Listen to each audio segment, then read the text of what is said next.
intervenciones sean de su agrado y que la información obtenida sea de utilidad para cada uno de ustedes en sus diversas actividades. Les recordamos que este evento está siendo transmitido por internet a través de una dirección web que el club les está enviando, donde hay un espacio activo para la recepción de preguntas. Damos inicio a nuestra agenda del día con el tema Integrando tecnologías a la innovación alimentaria, en el que habrá una conferencia magistral y un panel de 4 ponentes. La conferencia magistral Estrategias para el establecimiento de empresas con foco en innovación tecnológica será dictado por el doctor José Luis Solleiro, coordinador de gestión estratégica de la innovación en el Instituto de Ciencias Aplicadas y Tecnológicas de la Universidad Nacional Autónoma de México, ICAT-UNAM. Vamos a dar inicio a nuestra ceremonia con la conferencia magistral titulada Estrategias para el establecimiento de empresas con foco en innovación tecnológica. Al final habrá un tiempo de preguntas y respuestas, por lo que se les solicita a los participantes que elaboren sus preguntas y las estrellen a las señoritas anfitrionas que van a estar pasando. Le damos la bienvenida a nuestro ponente de nacionalidad mexicana, el doctor José Luis Solleiro, doctor en Ciencias Técnicas con especialidad en Desarrollo Tecnológico por la Universidad Técnica de Viena, Austria. También tiene un doctorado por la Universidad Autónoma de México, UNAM, en Biotecnología, una maestría en Administración de la Facultad de Contaduría y Administración y maestría en Informática Administrativa. Por favor, doctor, fíjese. No soy doctor en biotecnología, ni tengo maestría alguna, ¿sí? Doy clases en la maestría y en el doctorado, pero no las tengo. No vayan a decir que tengo multitítulos, nomás tengo uno. Bueno, muy buenos días a todos. Muchas gracias al IICA y a la Red Innovable por invitarme a estar en esta reunión, en donde uno se siente muy bien porque pues ya es una comunidad de amigos y además de eso es una comunidad profesional que nos construye a lo largo del año, pero particularmente en la reunión pues es una oportunidad de tener un intercambio muy intenso y muy fructífero. Gracias a Marta por invitarme como siempre. Y Marta me pidió que abordara este tema del establecimiento de nuevas empresas con foco en la innovación. Entonces vamos a hablar sobre empresas de base tecnológica y voy a abordar primero una serie de conceptos básicos. Marta también me dijo, oye, por favor, delimita allí qué es un spin-off, qué es una startup, qué es una empresa de base tecnológica. Y después de hablar de esos conceptos básicos, nos vamos a ir sobre un tema que es esencial y cuáles son los ingredientes que puede haber para el éxito de estas nuevas empresas y pues de forma casi natural tendremos que transitar hacia el tema del ecosistema de emprendimiento muy ligado a lo que es el ecosistema de innovación. Y de ahí pues haremos unas reflexiones sobre este fenómeno en países de América Latina, con el ejemplo obviamente de México. Bien, entonces vamos avanzando. Una cuestión asociada siempre al fenómeno de emprender es el riesgo. Siempre habrá riesgo de fracaso. Y esta cita de Winston Churchill es bastante buena, ¿no? Dice, el éxito no es definitivo y el fracaso tampoco es fatal. Entonces nos ponen en esta dimensión de las dos cosas, el éxito y el fracaso asociado a la empresa. Y encontré esta que está bien padre, de Francisco de Quevedo y Villegas, que dice, Aquel hombre que pierde la honra por el negocio, pierde el negocio y también la honra. El mensaje es muy bueno, muy bueno. O sea, en pos del negocio no hay que perder la honra, ¿sí? Y eso significa que el negocio debe estar acompañado de un conjunto de valores, y al ratito vamos a hablar un poco de la cultura en esta cuestión. Entonces aquí, a petición de Marta, pues algunos de los principales conceptos alrededor de esto. Pues el primero de ellos obviamente es empresa.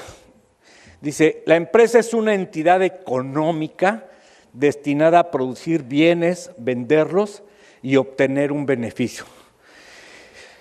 Aparentemente pues es una bobera decir esto, pero no sé cómo sea aquí en el Perú, pero sospecho que se parece a México. En los espacios universitarios, sobre todo en las universidades públicas, todavía hay mucha gente que se asusta cuando dice uno empresa y que la empresa ha de obtener un beneficio económico. Aquí hay varios colegas de La Molina, Santiago, mi amigo allá sentado. Fíjense que en México, en la UNAM, en pleno siglo XXI, sigue habiendo personas, académicos, por supuesto estos académicos transmiten a los estudiantes, que siguen pensando que profesor debe ser sinónimo de pobresor, ¿sí? Y de verdad que hay una oposición a la cuestión de obtener un beneficio económico. Y yo voy a hacer aquí una rápida encuesta con los aquí presentes. Álceme la mano aquel o aquella que estaría dispuesto a invertir su plata, su tiempo, su tranquilidad, con la esperanza de perder. Álceme la mano, por favor. No se alzó ni una mano, ni una mano. Claro, porque la acción de emprender lleva aparejado la idea de obtener un beneficio. Ajá. Las empresas son el principal factor dinámico de una economía y constituyen el medio de distribución, ¿sí? Mucha gente dice, bueno, ¿y cuál es el beneficio que capta la sociedad de la acción empresarial? Pues el primer beneficio inmediato es la creación de empleos. Y entonces a través del empleo, y mejor aún un empleo de calidad, un empleo bien remunerado, la acción de la empresa se traduce en un beneficio económico para el empresario, pero también para la sociedad. Dice, bueno, lloviendo sobre mojado, ¿no? La empresa es una organización cuyo objetivo es la construcción de un beneficio a través de la satisfacción de una necesidad de mercado, ¿sí?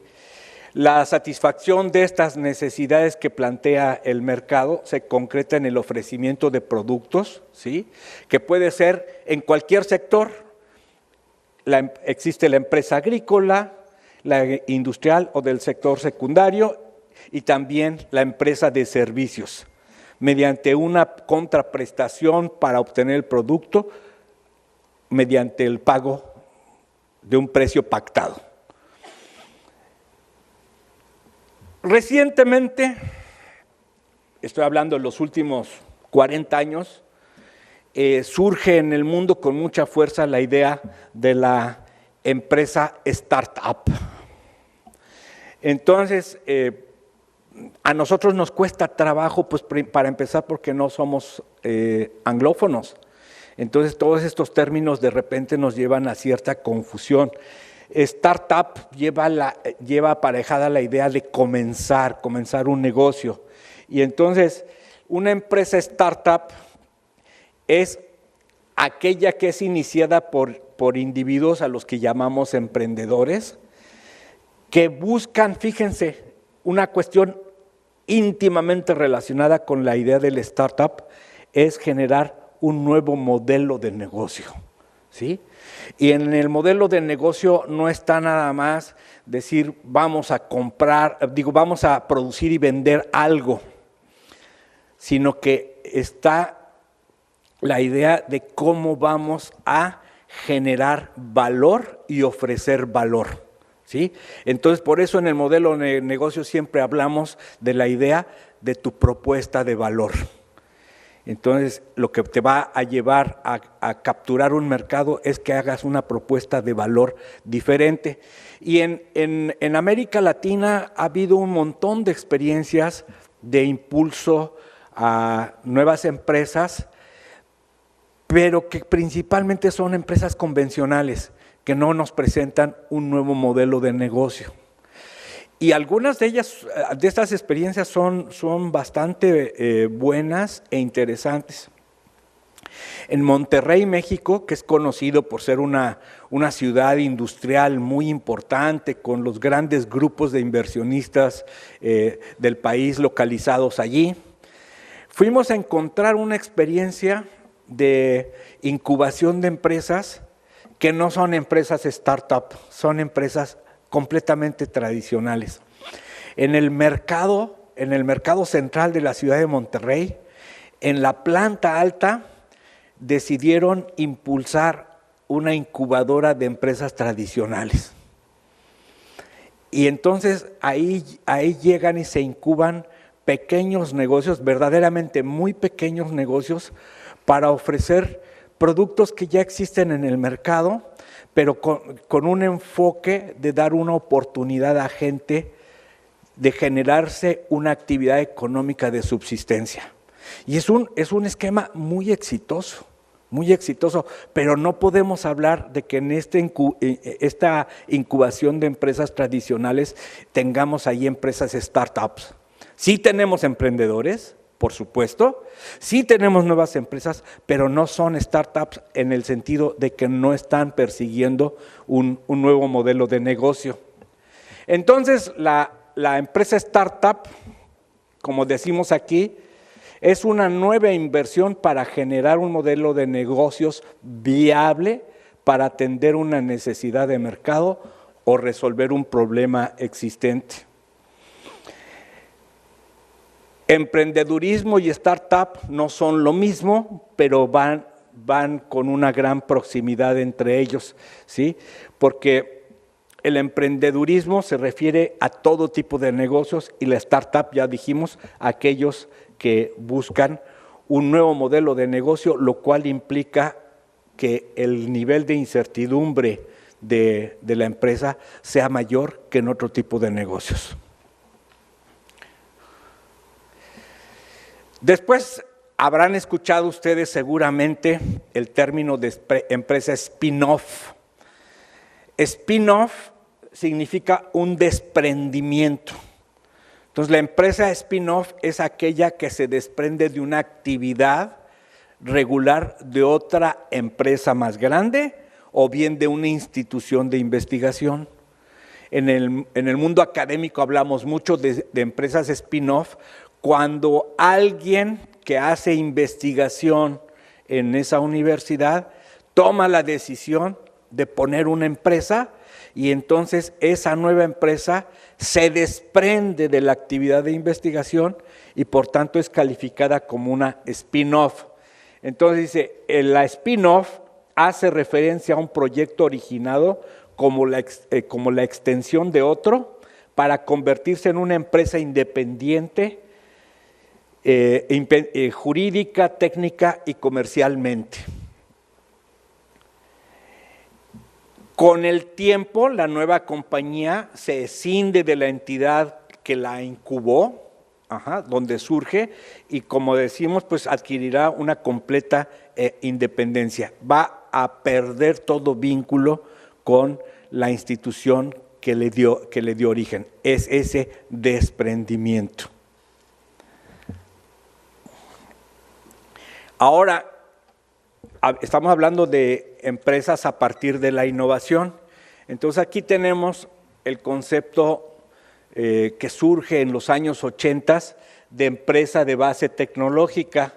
Entonces dice, la definición pionera de las nuevas empresas de base tecnológica fue lanzada por este autor Little en 1977 y las describió como empresas independientes, relativamente nuevas, ¿no? Menores de 25 años, cuya actividad principal es la explotación de alguna invención o innovación tecnológica que implique la asunción de riesgos tecnológicos sustanciales. Es decir, la empresa de base tecnológica surge a partir de un hallazgo científico o tecnológico que se pudo expresar a través de una invención, una o varias patentes, o bien algún hallazgo completamente novedoso en el campo de la ciencia y la tecnología que no necesariamente haya dado lugar a una patente. Hay un montón de empresas de base tecnológica en el área de software, tecnologías de la información, en donde ni siquiera existe la figura de la patente para amparar esas tecnologías.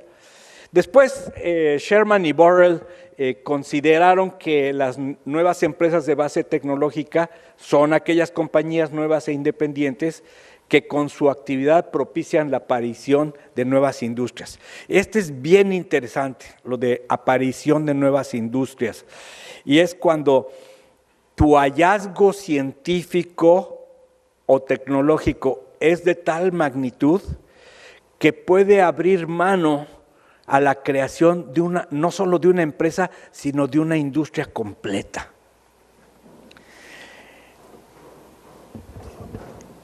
A ver, los que son más o menos de mi rodada, o sea, de mi edad.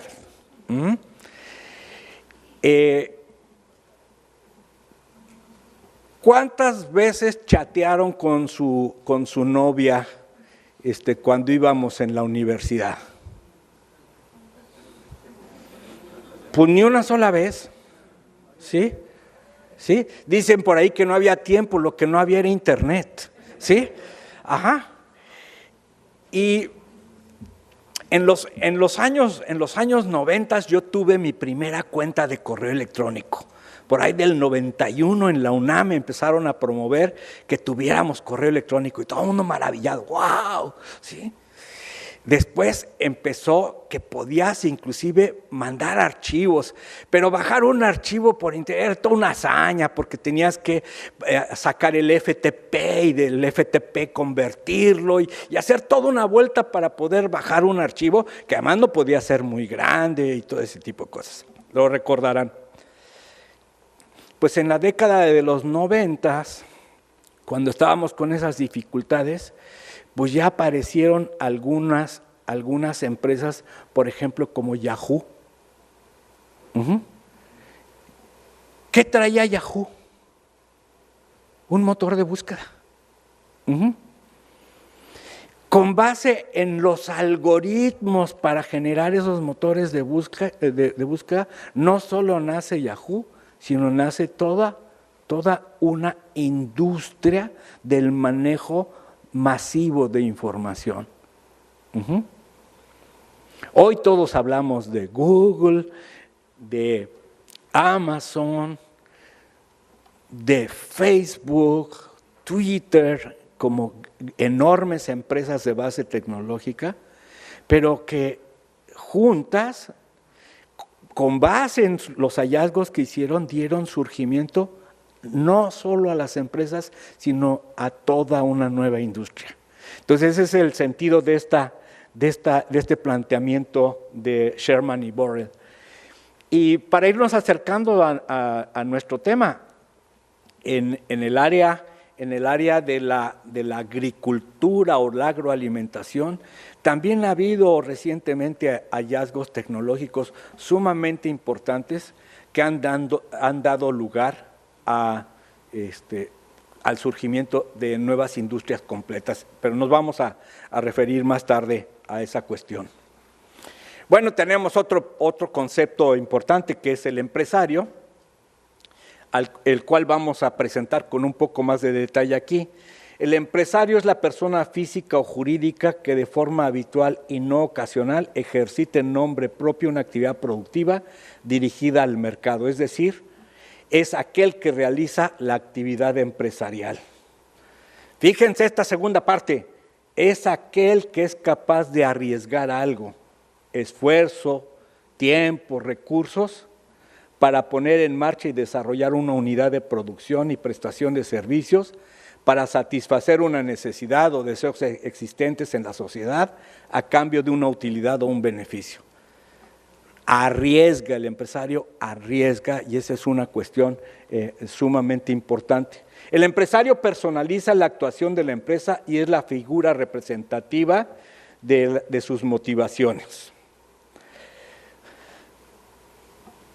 Fíjense, aquí algunos atributos del empresario. Asume el riesgo, vela por el prestigio de la empresa, piensa en la ejecución de los trabajos, delega responsabilidades y controla los resultados, define las estrategias para solucionar problemas y se adelanta a ellos. Está al pendiente de los cambios que la empresa presente. Su función principal es directiva y, por supuesto, lleva el control del proceso económico de la empresa. Mide los resultados de la fuerza de trabajo. Se rodea de gente capaz de ver la profundidad de las decisiones, promueve el esfuerzo de la fuerza de trabajo, conoce los números con los que se relaciona la producción para poder llevar al éxito su empresa. Está fácil ser empresario, ¿no? Combinar todas estas cuestiones. Pues como no está fácil, resulta que un tema muy importante para dar ese ambiente para la creación de empresas es ofrecer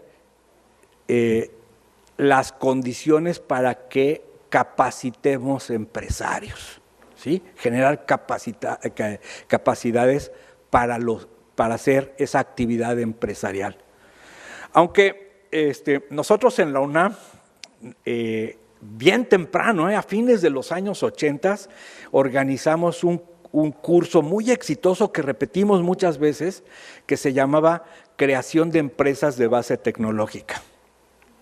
Nos fue muy bien, porque lo repetíamos a cada rato y siempre llena la sala, etc.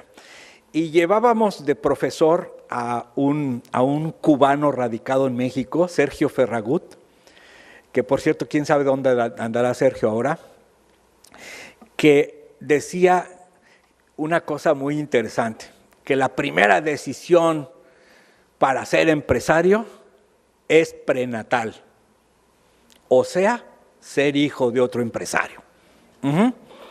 No anda tan perdido, porque el que es hijo de empresario, pues ya en la cuna toma este tipo de cuestiones. Pero para los que no somos hijos de empresarios, ¿no? Que somos hijos de empleados, como yo, cuando decidimos emprender, nos queda un camino un tanto difícil, que es para aprender todas o una buena parte de estas cuestiones que estamos planteando aquí. Bueno, ¿y el emprendedor? Dice, el emprendedor es un individuo que organiza y opera una empresa o empresas asumiendo un riesgo financiero. El diccionario de la Real Academia de la Lengua Española dice, es una persona que emprende con resolución acciones dificultosas y azarosas. Emprende con resolución, un elemento muy, muy importante, tener esa resolución para hacer algo nuevo. Dice, el emprendedor busca el cambio, responde a él y explota sus oportunidades. Y miren lo que dice Peter Drucker, la innovación es una de las herramientas del emprendedor. O sea, el emprendedor en muchas ocasiones va a partir de algo innovador para poder realizar esa actividad novedosa en la que se está involucrando, en donde asume ese riesgo. Dice, los emprendedores, dijo Schumpeter, alguien ayer aquí decía, no, pues estos son conceptos nuevos, el concepto de innovación es nuevo. Pues Schumpeter escribió su artículo pionero en 1904.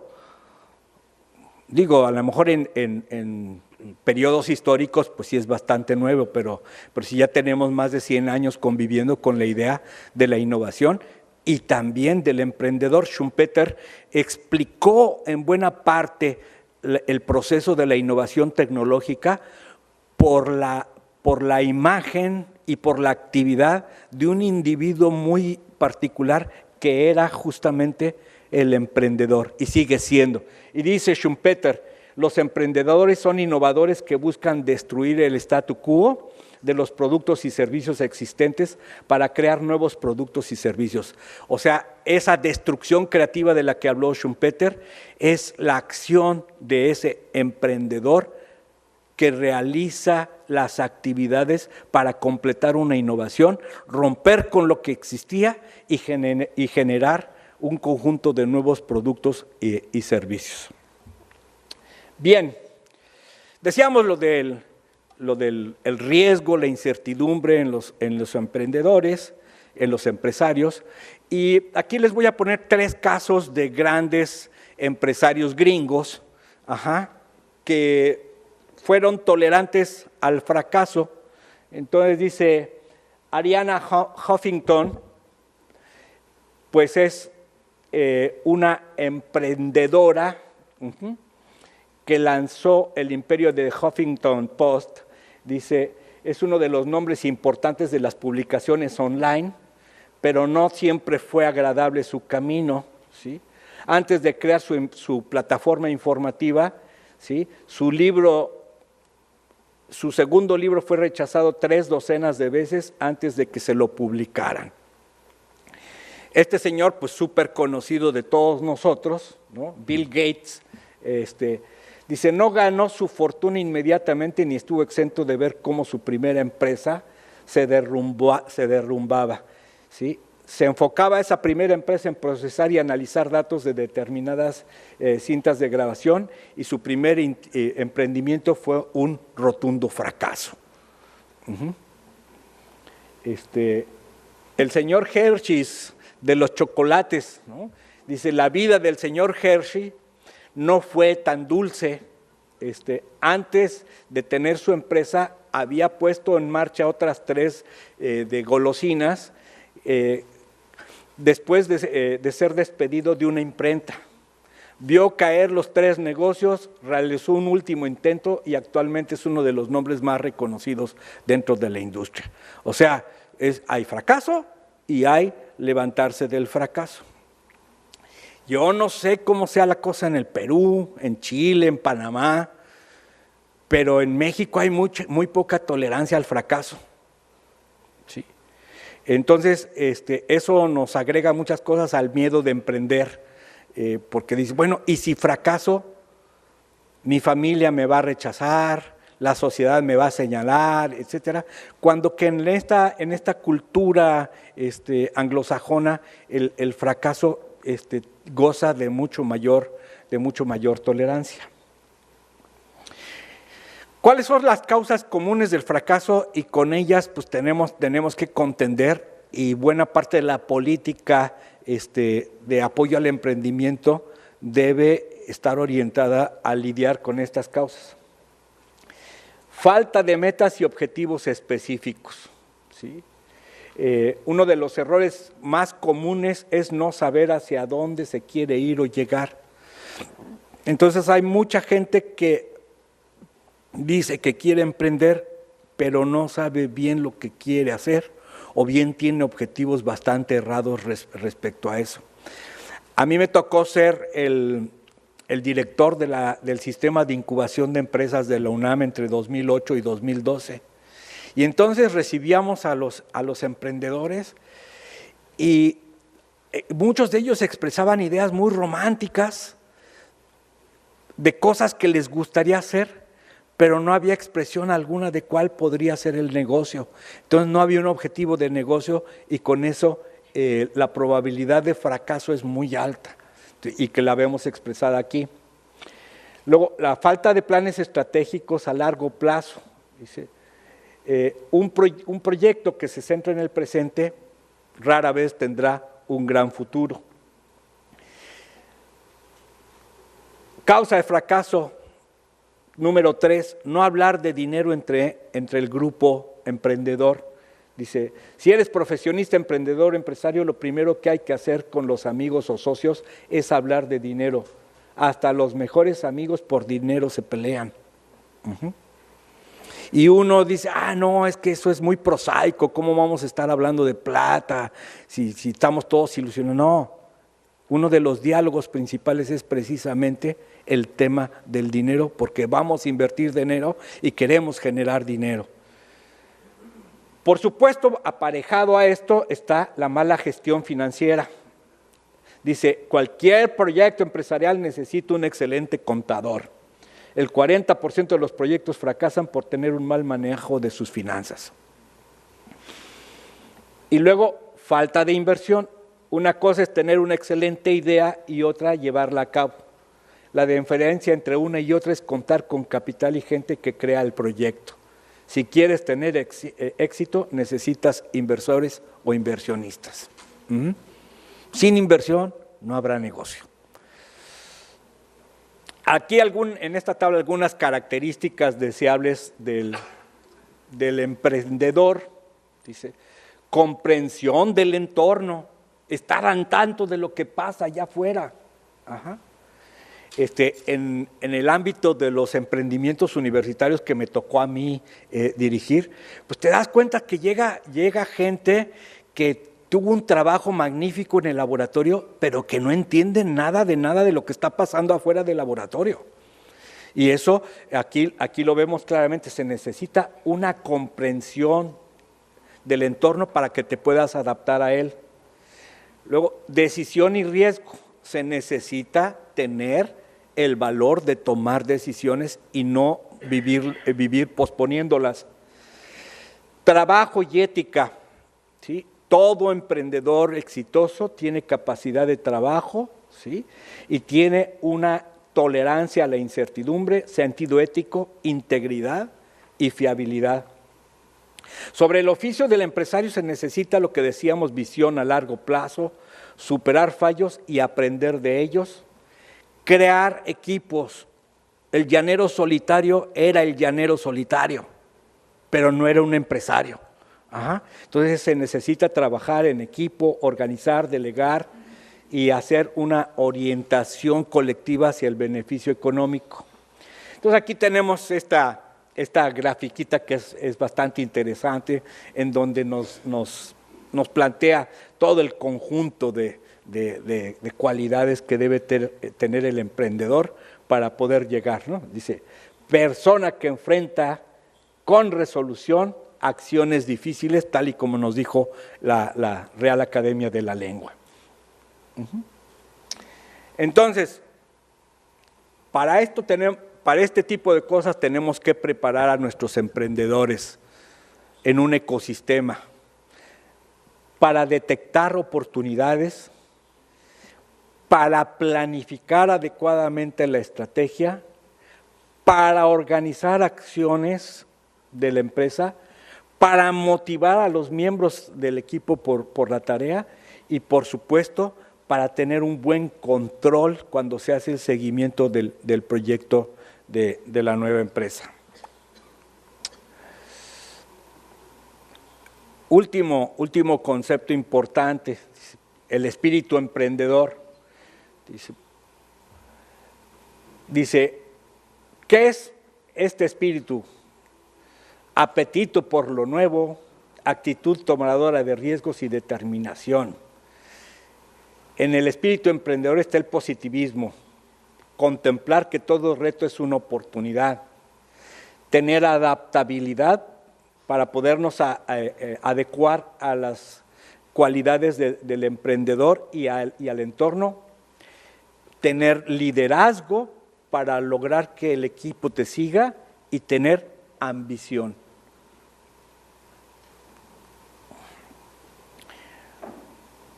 Yo planteo, ya lo dije en esta cuestión de las universidades públicas, que necesitamos trabajar en una cultura emprendedora, ¿sí? Y esto implica la aceptación social de la importancia de las empresas, de los empresarios y de los emprendedores. Entonces, tenemos que contender con esta cuestión, la falta de educación emprendedora, porque esta es una de las principales causas de que no tengamos una cultura emprendedora en nuestros países. Yo pasé en México por el kinder, la primaria, la secundaria, la preparatoria o el bachillerato y, por supuesto, los estudios de ingeniería en la universidad. A lo largo de todo ese pasaje, prácticamente no tuve la oportunidad de tomar contacto con la simple idea, el mensaje de que podías crear una empresa. Nos formaban para ser empleados. Y yo estudié ingeniería, entonces el gran sueño de nosotros los que estudiábamos ingeniería era trabajar en Pemex, trabajar en la Comisión Federal de Electricidad o en una gran empresa multinacional que te contratara como ingeniero de producción. Ese era el gran sueño. ¿Por qué? Porque a lo largo de toda esa ruta no se mandaba el mensaje de que sería algo importante crear una empresa. Ahora la cosa está cambiando. Ya muchas carreras tienen clubes de emprendimiento, tienen inclusive materias sobre creación de empresa. Entonces el mensaje está llegando, pero más bien cuando estás en el nivel universitario. Antes de la universidad aún carecemos de ese mensaje social para formar una cultura propicia al emprendimiento, y yo creo que eso es algo con lo que tenemos que contender. Bueno, y para eso hay que formar un ecosistema emprendedor. Y aquí tenemos en esta gráfica en inglés cuáles son los elementos importantes para un ecosistema de emprendimiento. Bueno, primero, la existencia de organizaciones de investigación, y yo le agregaría de organizaciones de investigación de calidad, que hagan proyectos científicos y tecnológicos de buena realización y que generen resultados que tengan un alto potencial y que puedan ser relevantes para emprender una actividad económica. Después se necesita organizaciones de apoyo. ¿Qué tipo de organizaciones de apoyo? Pues quien pueda proveer asesoría, como dicen, mentoría para la realización de un plan de negocios, para afinar un modelo de negocios, para tener mejores acercamientos con el mercado, etc.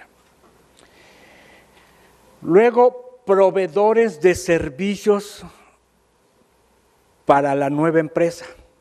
¿Qué tipo de proveedores de servicios? Dijimos, necesitas un buen contador. Si no tengo plata para contratar un contador, estoy perdido. Entonces, frecuentemente un servicio útil para el nuevo emprendimiento es que se le acerque el apoyo de ese tipo de cosas que va a necesitar el contador.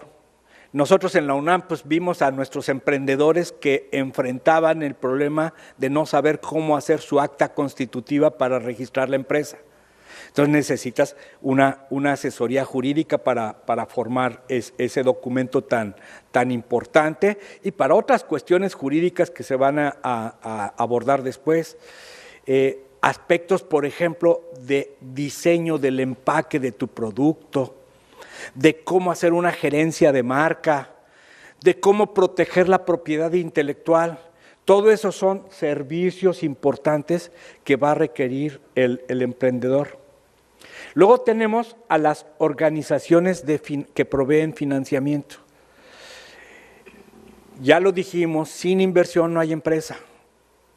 Entonces, una clave del éxito de los sistemas o de los ecosistemas emprendedores de los países industrializados es precisamente la riqueza en número y en cantidad de dinero que manejan las las organizaciones de financiamiento.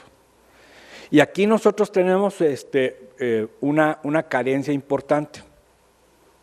A ver si luego nuestras compañeras de Chile nos dan algún comentario sobre esto en Chile.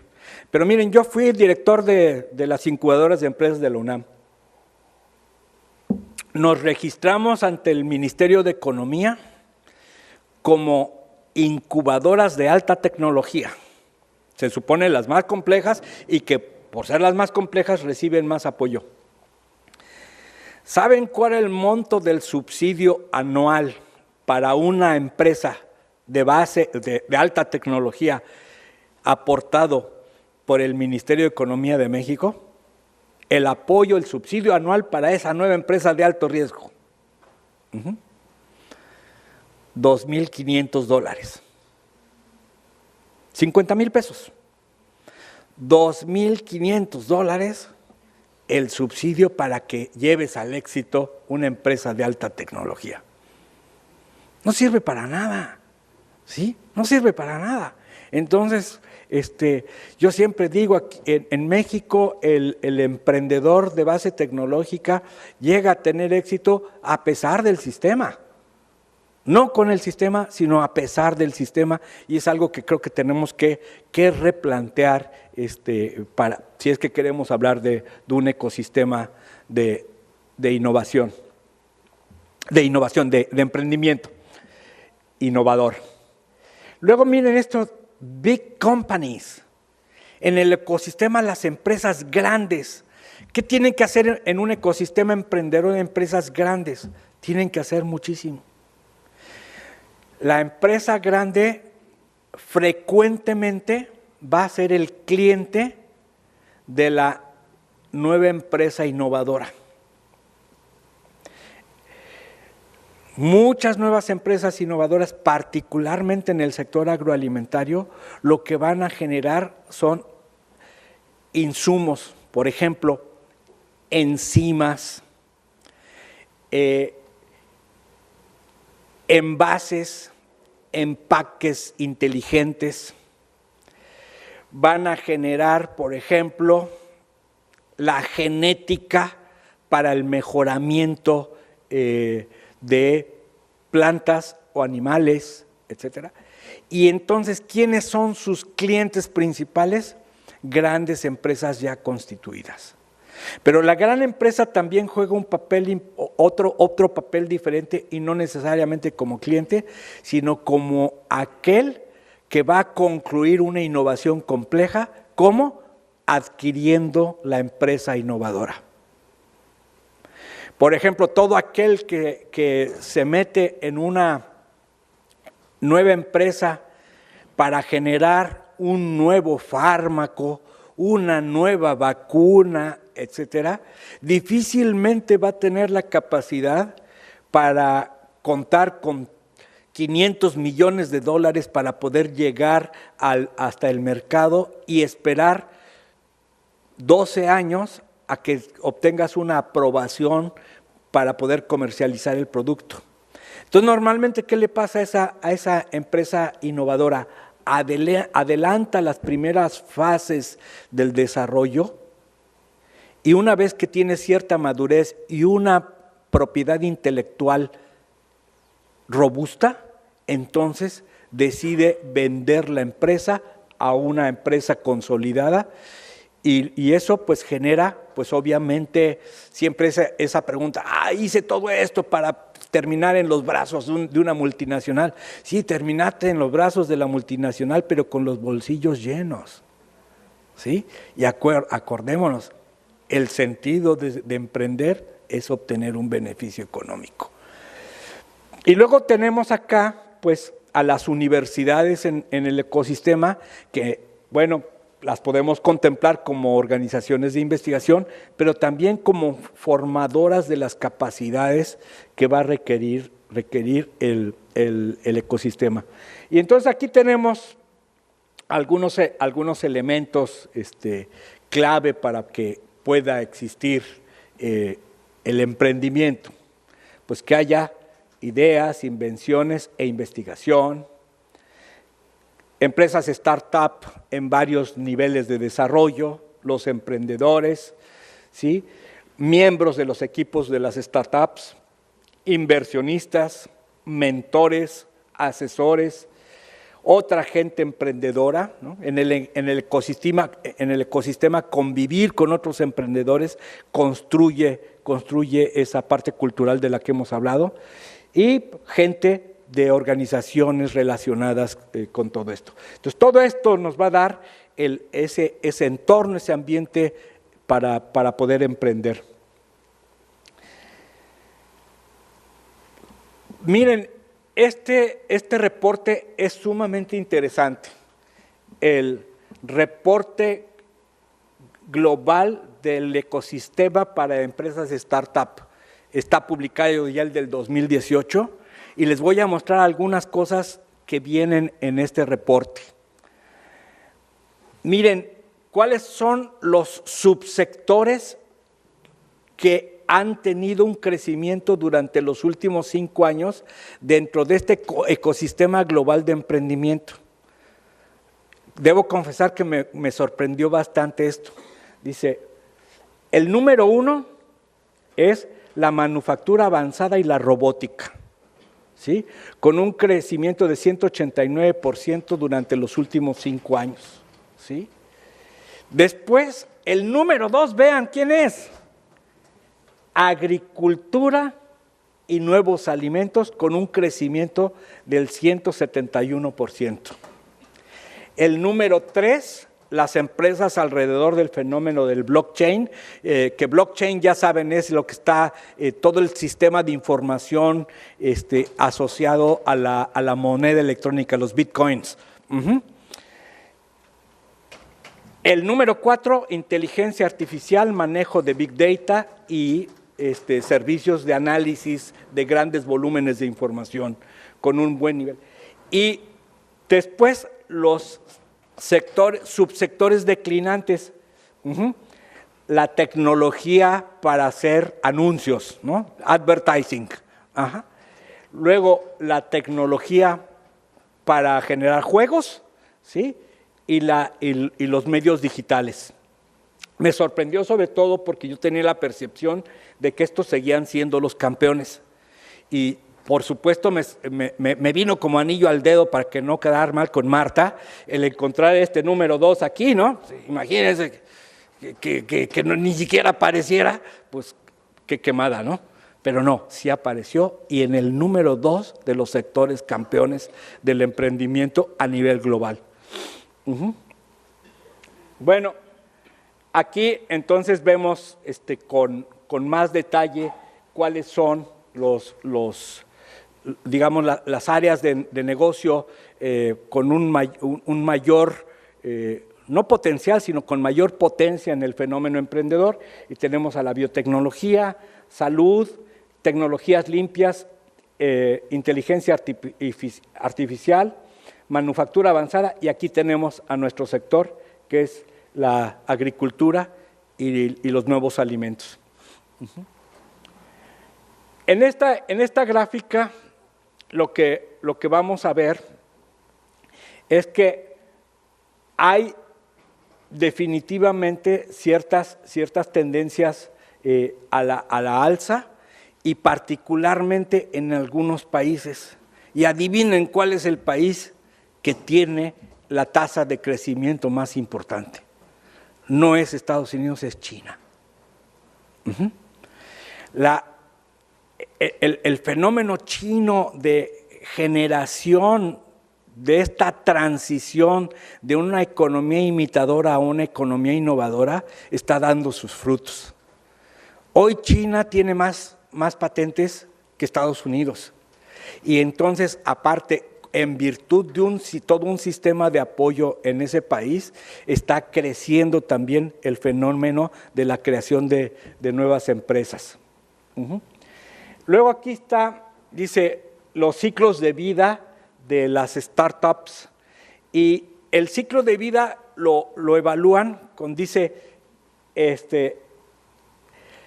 entrantes, o sea, nuevas empresas entrantes al sistema y al mercado, que es lo que tenemos acá. Y luego dice exits growth. ¿Qué es esto de exit en el subsistema de emprendimiento? Exit significa salida.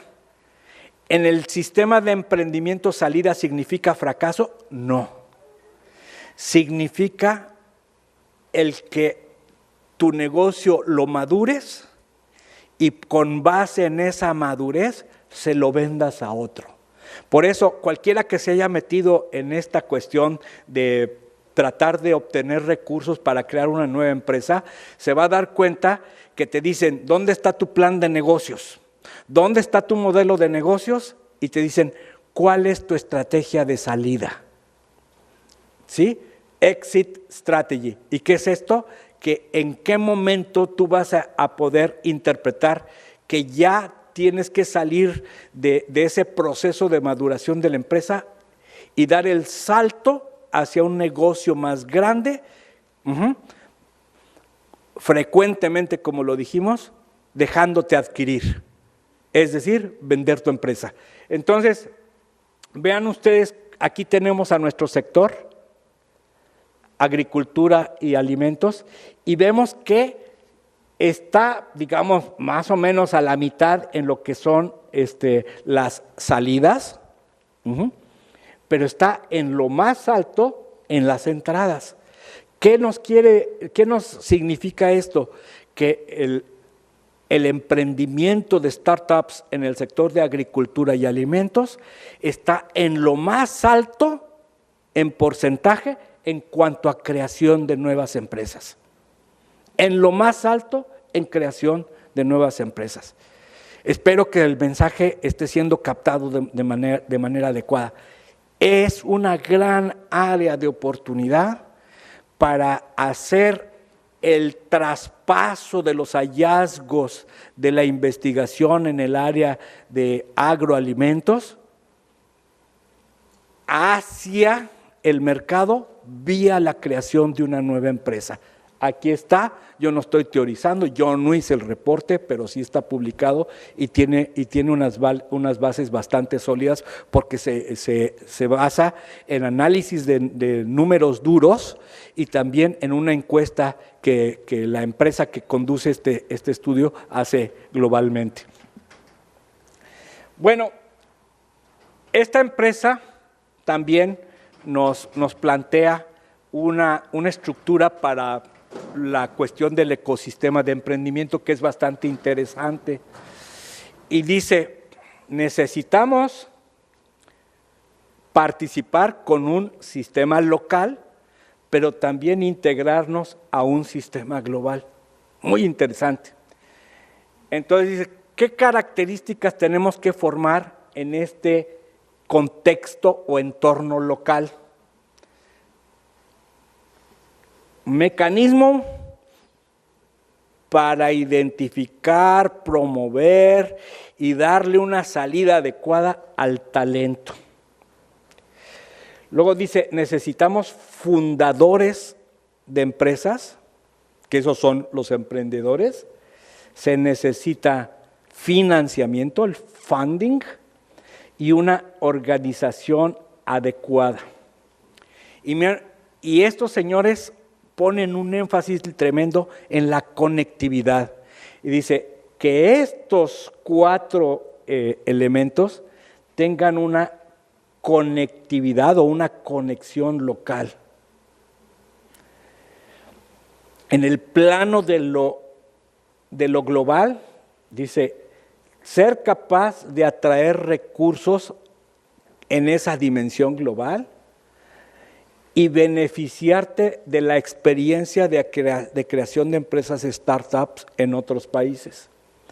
Y vuelve a poner un tremendo énfasis en la cuestión de la conectividad global, es decir, estar con una gran apertura para establecer colaboraciones y alianzas en una dimensión global. Y luego dice, pues necesitas tener unas buenas medidas de desempeño para poder evaluar cómo se está comportando tu ecosistema y si verdaderamente está rindiendo un valor a la sociedad.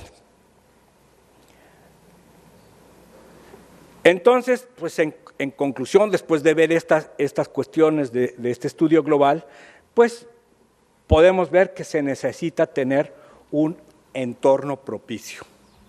Y ese entorno propicio implica antes que nada que haya apoyo real de las instituciones. Apoyo real no son $2,500 al año de subsidio para una empresa de alta tecnología. Apoyo real es que haya una verdadera base de financiamiento y una verdadera base institucional con programas sólidos y duraderos. No sé cómo sea en el Perú, cómo sea en Panamá, cómo sea en Chile, pero nosotros en México tenemos esa característica que es un cambiadero de programas a cada rato, ¿sí? que genera una inestabilidad en el ecosistema. Y el emprendedor es muy vulnerable a esos cambios frecuentes en el ecosistema. Se necesita facilitar los procedimientos con base en un marco normativo que propicie y que no frene el emprendimiento.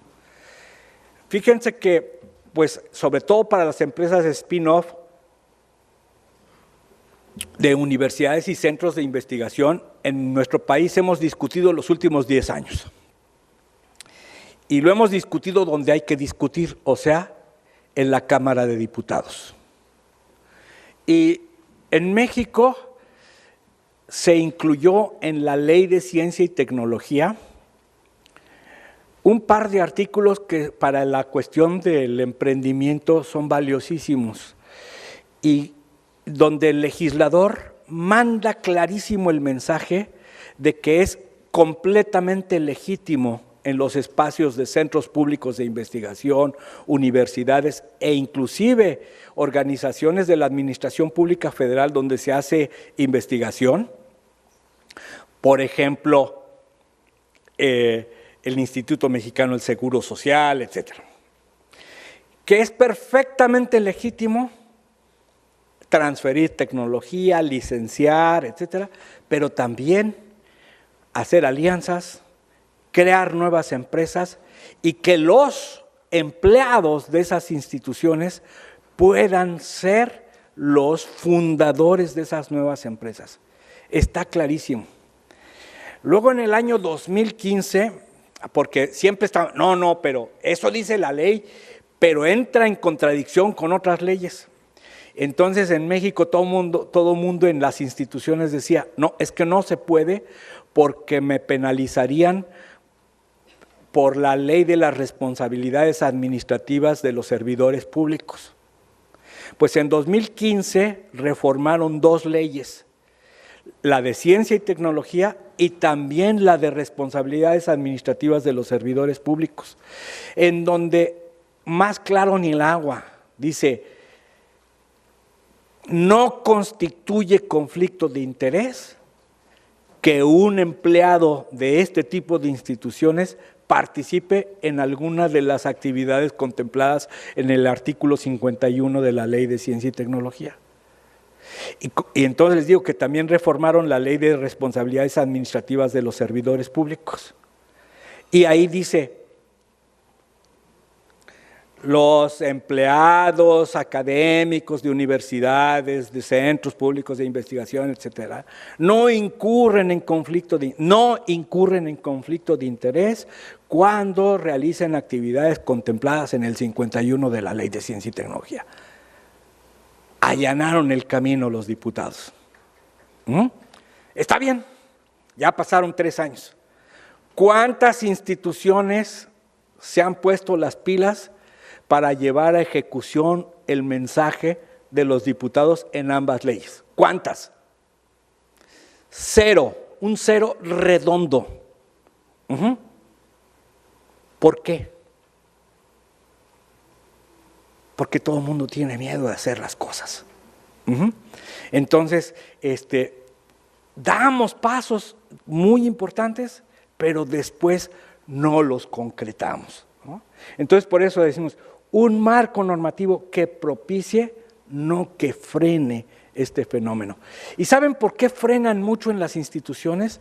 Porque existe la falsa creencia también de que si un profesor, por ejemplo, de aquí de La Molina, o un investigador de un centro como el INIFAP, se mete en actividades de emprendimiento, entonces va automáticamente a ser un mal profesor o un mal investigador. La evidencia internacional es exactamente la contraria. El investigador emprendedor es mejor investigador, publica más, forma más recursos humanos, da mejores clases porque sus clases son prácticas y tiene un mucho mejor entendimiento del mundo. De verdad, está comprobado internacionalmente. Entonces, es muy importante avanzar en esta cuestión. Debe haber oferta, financiamiento para la fase más compleja del negocio. ¿Cuál es la fase más compleja? Dar el salto de tener un prototipo a poder desarrollarlo para el mercado, el famoso Valle de la Muerte. Hay que entender que generar una empresa de base tecnológica requiere inversión y no solo palabras. ¿Cuánta tinta se gasta en mi país hablando de los emprendimientos, el ecosistema y no sé qué? Y qué poquitas realidades. Entonces es importantísimo pasar a poner el dinero donde se ponen las palabras. Luego, la capacitación, acompañamiento de un emprendedor no debe limitarse a proponer un modelo de negocio, hay que ir mucho más allá. Ahorita en México está muy en boga una cosa que le llaman los NOVIs, con B larga, que viene de nodos binacionales de innovación. Es una coinversión entre la National Science Foundation de Estados Unidos y el CONACYT de México. Y en los NOVIs toman a gente de institutos de investigación, de universidades, para formar capacidades emprendedoras. El modelo está interesante, fíjense. Meten a los participantes en un trabajo que se llama en inglés Customer Discovery, o sea, descubrimiento de clientes. Entonces es un entrenamiento que dura 7 semanas intensivas y en esas 7 semanas los participantes tienen que realizar 100 entrevistas cuando menos. 100 entrevistas con gente del entorno. Y a partir de esas 100 entrevistas se espera que descubran en dónde está el cliente para su posible producto. Entonces está muy bien. La gente a partir de eso sale y describe un modelo de negocio, pero ahí se acaba el encanto. Se termina el NOVI y la gente se queda, ya hice mis 7 semanas, ya tengo modelo de negocios, ¿y ahora qué? Y ahí entonces el sistema te deja tirado. Entonces se necesita que haya una cuestión más integral. Y con eso quiero decir también pues, que hay que evitar la creación de expectativas falsas, pero sobre todo la demagogia. Híjole, esos tweets de los NOVI de movamos a México con base en el emprendimiento. Dios de mi vida. No mueven ni la cintura, por Dios, ¿sí? O sea, hay que evitar esos planteamientos demagógicos y dar un avance más definitivo hacia las cosas. Entonces, bueno, para pasar del conocimiento al emprendimiento y el financiamiento, estos son 3 elementos clave para que podamos generar verdaderamente un proceso de transferencia tecnológica o transferencia de conocimiento, ¿sí?, hacia el emprendimiento. Si no tenemos una articulación de los 3 elementos, pues va a ser muy difícil verdaderamente que logremos esa transferencia tecnológica que deseamos hacer para finalmente, como se decía ayer, llegar al beneficio social, que es que la tecnología innovadora le llegue a los productores. Y finalmente, pues quiero decir que en nuestros países tenemos que romper con ese discurso, y dice, bueno, ¿realmente queremos lograrlo? Más allá de las palabras lo queremos lograr, pues necesitamos cambiar. Y aquí simplemente cito rápidamente el caso de Stella Genomics.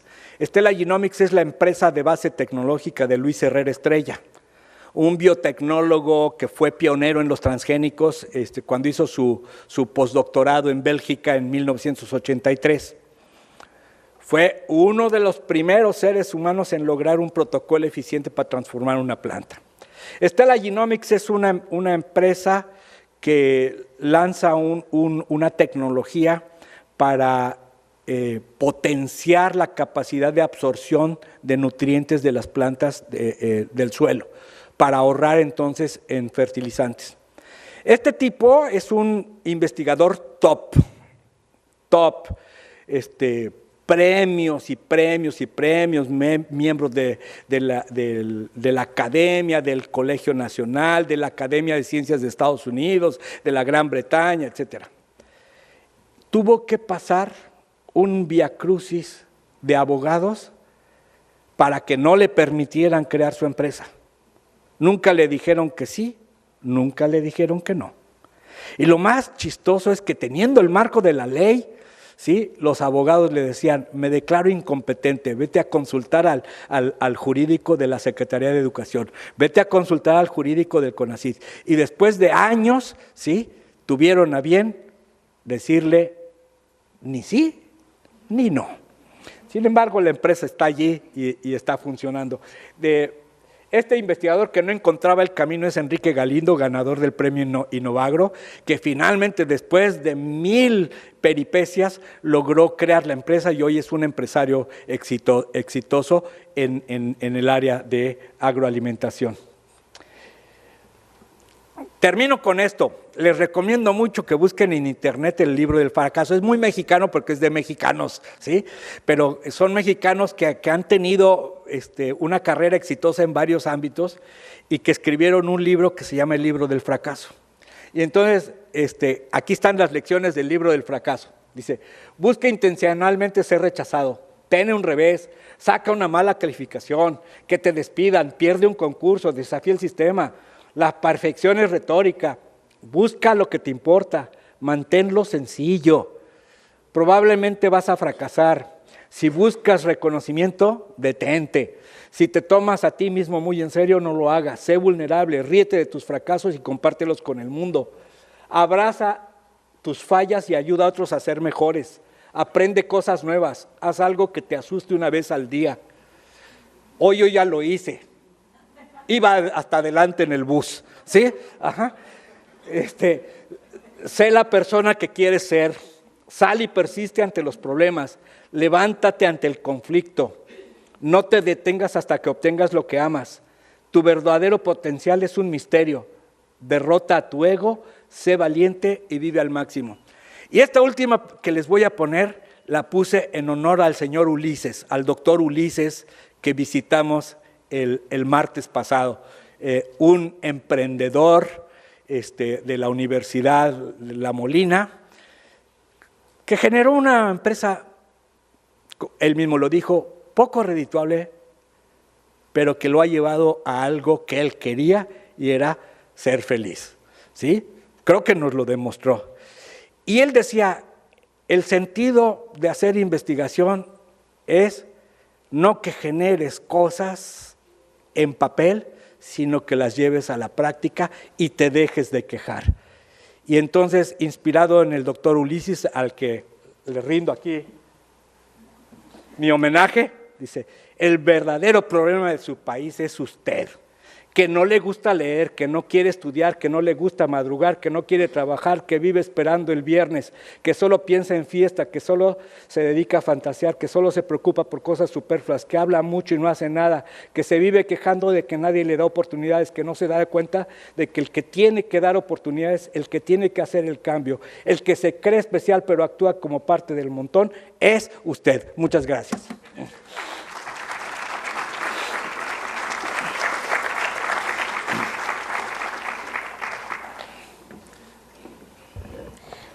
Agradecemos al ingeniero Jorge Luis Olleiro. José. Dígame bien. No, José. Al ingeniero José por su excelente exposición. Y les vamos, si hubiera algunas preguntas, por favor. Buenas, Demetrio Díaz de Panamá. No, excelente exposición, José Luis. Gracias. La verdad es que lo único que te hizo falta, y para mí pensar y para mí tema, es que los emprendedores, si tenemos un propósito y somos emprendedores con propósito, esa hace falta el propósito ahí adentro. Porque la verdad es que si no amarramos el propósito con lo que estamos haciendo, no nos gusta lo que estamos haciendo y no le metemos pasión ni le metemos esa parte que nos agrada hacer. Así que el propósito es muy importante dentro del emprendimiento. Muy bien, muchas gracias.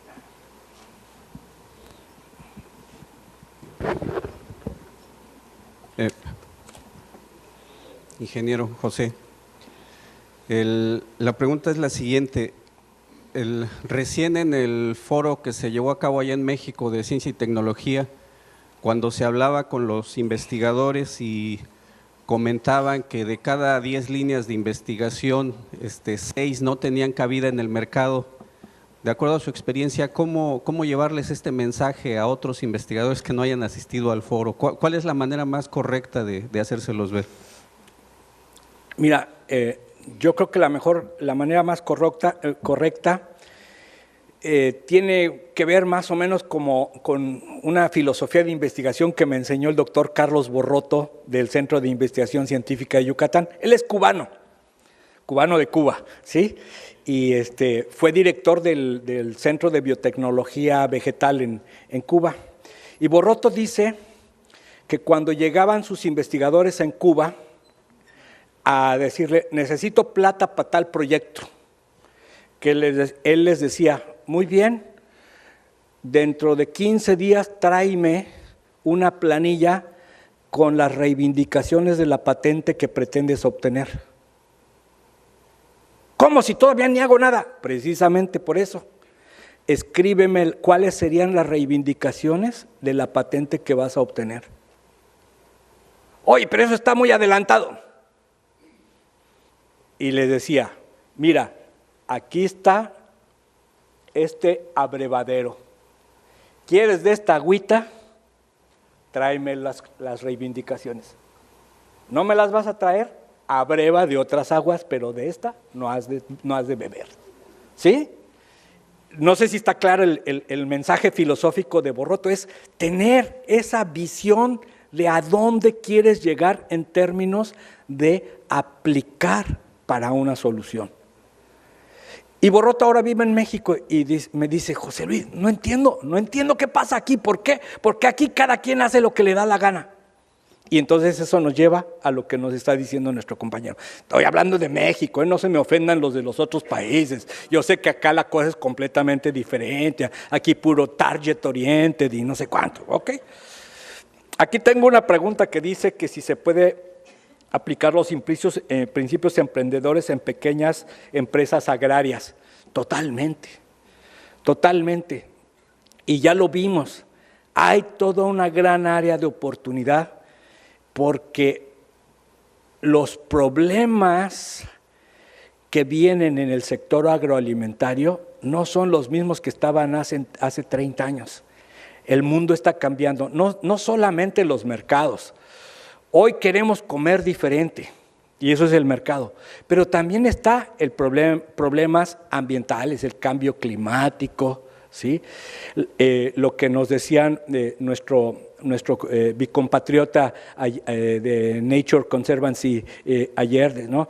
Todo un fenómeno de erosión de los suelos, sobreexplotación del agua, salinización, etcétera, que son situaciones que nos colocan ante grandes retos. Y uno de los grandes retos que quiero destacar y que va con esta pregunta es cómo arraigar a la gente en la actividad agroalimentaria, a esos pequeños, ¿sí? A las pymes, al pequeño productor. Solamente lo podremos arraigar verdaderamente si su actividad es remuneradora y para eso necesita tomar algunas de estas competencias del emprendedor para poderse mantener mejor y verdaderamente tener una actividad económica que le dé beneficios.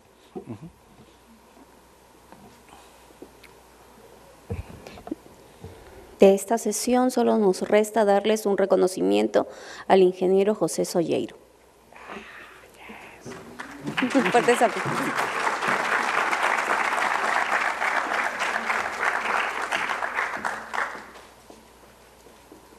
Muchas gracias.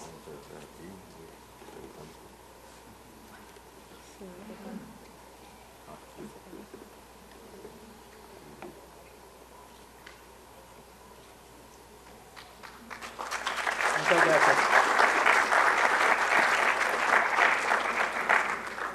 Los invitamos a tomar un café y en 15 minutos los esperamos. Gracias.